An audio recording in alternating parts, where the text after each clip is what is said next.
There is. INL points out that Carrie Ann James was involved with other companies linked to Gary Forrest, Oh, really? like High Street Residential UK Ltd.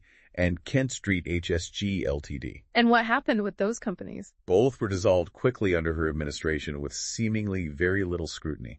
Interesting. This suggests a potential pattern of behavior that adds to the concerns about her role in all of this. Yeah, definitely. So we've got a potentially compromised administrator, millions of pounds missing, Right. and a director who seems to have vanished into thin air. It's quite a story. Where does that leave us? It leaves us with a lot more questions than answers. Yeah. And that's why this story is so important. We need to understand how this could happen. Right. And what can be done to prevent it from happening again. Exactly. But to really understand what might have gone on here, we need to look more closely at the man at the center of it all.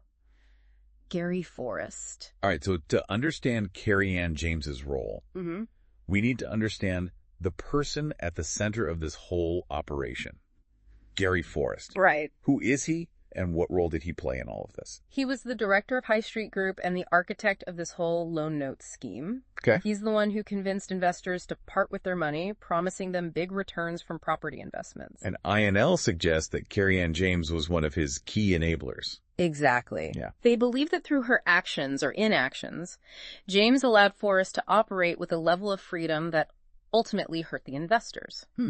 She oversaw the dissolving of companies, the transfer of assets, all while investors were left wondering where their money went. So is Forrest some kind of financial mastermind who was able to outsmart Carrie Ann James, or is there a more complicated dynamic at play here? That's the million-dollar question, isn't it? Yeah. Was James a willing participant in this scheme, or was she simply in over her head? Right. Manipulated by a more experienced operator? The report doesn't give us a definitive answer, but it does point to a close working relationship between the two. It's starting to feel like one of those financial thrillers you see in the movies. Yeah. A web of interconnected companies, suspicious transactions, and a cast of characters with potentially conflicting motives. It's a good reminder that the world of corporate finance can be a very complex and sometimes very shady place. And it's often difficult to tell who's playing by the rules and who's trying to game the system. So what does all of this mean? Where do we go from here? This case highlights the need for greater transparency and accountability in the insolvency process. Okay. We need to make sure that the people in charge of these proceedings are actually acting in the best interests of the creditors, the people who lost money. Right. Not their own interests or the interests of people like Gary Forrest. We can't just let situations like this happen without consequences. No, we can't. There needs to be a thorough investigation to determine exactly what happened and who's responsible for these investors losing their life savings. Absolutely. And even beyond this particular case, there's a broader lesson here about the importance of due diligence. Okay. If you're thinking about investing your money, especially in something that promises big returns, you need to do your homework. Right. Research the company. Yeah. Understand the risks. Yeah. And don't be afraid to ask tough questions. It's like that old saying, if it sounds too good to be true, it probably is. Exactly. Right. Don't let the promise of easy money cloud your judgment. Yeah. Remember, higher returns usually come with higher risks. And don't be afraid to walk away from an investment if you have any doubts or if something just doesn't feel right. Exactly. It's better to miss out on a potential opportunity than to lose your hard-earned money to a scam. And remember, there are resources out there to help you.